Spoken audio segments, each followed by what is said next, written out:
Hi hello అందరికీ first time నా channel చూస్తున్నట్లయితే ప్లీజ్ సబ్స్క్రైబ్ చేసి సపోర్ట్ చేయండి ఫ్రెండ్స్. పక్కా కొలతలతో తక్కువ ఖర్చుతో ఇంట్లోనే ఈజీగా టేస్టీగా చికెన్ పచ్చడి ఎలా చేసుకుందామో చూద్దాం. బోన్లెస్ చికెన్ 1/2 kg తీసుకోవాలి. బ్రెస్ట్ పీస్ అయితే టేస్టీగా ఉంటుంది చికెన్ పచ్చడి.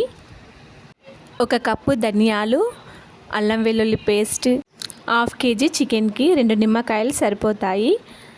దాల్చిన చెక్క, బిర్యానీ ఆకు, ఇలాచీలు, లవంగాలు, సాజీరా, జీలకర్ర, ఆవాలు ఇవన్నీ బాగా వేయించుకొని గ్రైండ్ చేసుకోవాలి. చికెన్ని మరిగే నీటిలో ఒక 5 minutes ఉడికించాలి, ఎందుకంటే ముక్క స్మూత్గా అవుతుంది. ఉడికిన తర్వాత ఒక ప్లేట్లో ఆరబెట్టాలి వాటర్ లేకుండా, ఎందుకంటే తొందరగా ఫ్రై అవుతాయి. నాన్ వెజ్ పికిల్స్ బయటనైతే ఎంత రేట్లు అమ్ముతున్నారో తెలిసే ఉంటుంది అందరికీ. అందుకే ఇంట్లోనే ఈజీగా వేసుకోవచ్చు, అట్లనే హెల్తీ కూడా. 1 కప్పు ఆయిల్ వేసుకోండి. ఇంకా ఆయిల్ ఎక్కువ కావాలనుకున్న వాళ్ళు ఎక్కువ కూడా వేసుకోవచ్చు. క్రిస్పీగా అయ్యేంత వరకు చికెన్ని ఫ్రై చేయండి. ఫ్రై అయిన తర్వాత మనకు సౌండ్ వస్తుంది చికెన్ క్రిస్పీగా అయినట్టు. అప్పుడు మంట సిమ్లో పెట్టి మనం వేయాల్సినవన్నీ వేయాలి. మంట ఎక్కువగా పెట్టుకోవద్దు, లేకుంటే మాడిపోతుంది.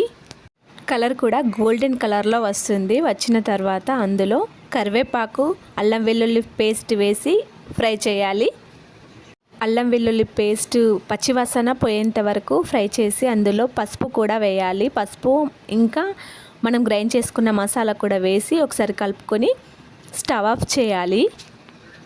చికెన్ ఉడికేటప్పుడే మనము కారం, ఉప్పు వేసినాం అనుకో కలర్ చేంజ్ అవుతుంది. అందుకే స్టవ్ ఆఫ్ చేసి కొంచెం చల్లారిన తర్వాత కారం, ఉప్పు వేసుకొని కలుపుకోవాలి.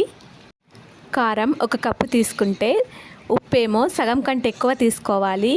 ఈ చికెన్ పచ్చడి ఎక్కువ రోజులు ఉంచుకోవద్దు, హెల్త్కి మంచిది కాదు. ఒక 1/2 kg అట్లా వేసేసుకొని 3-4 daysలో కథం పట్టియాలి. కారం, ఉప్పు వేసినాక ఒకసారి కలుపుకొని తర్వాత నిమ్మరసం కూడా వేసుకోవాలి. కారం, ఉప్పు, నిమ్మరసం ఇవన్నీ స్టవ్ ఆఫ్ చేసిన తర్వాతనే వేసుకోవాలి. నిమ్మరసం వేడి మీద వేసినామనుకో చేదవుతుంది. పచ్చడి చల్లారిన తర్వాత గాజు సీసాలో స్టోర్ చేసుకుంటే సరిపోతుంది. పిల్లలకు హెల్తీ ఫుడ్ ఇవ్వాలనుకుంటే ఇంట్లోనే ఇలా పచ్చడి చేసి పెట్టండి. బయట ఏవి కొనకండి, హెల్త్కి మంచిది కాదు. అవి ఏం ఆయిల్స్ యూజ్ చేస్తారో మనకు తెలియదు. మరి ఇంట్లోనే పచ్చడి చేసుకుంటే బెటర్ కదా. మరి ట్రై చేయండి. టేస్ట్ ఎలా ఉందో కమెంట్ సెక్షన్లో చెప్పండి. ఈ వీడియో మీకు నచ్చినట్లయితే లైక్, షేర్, సబ్స్క్రైబ్.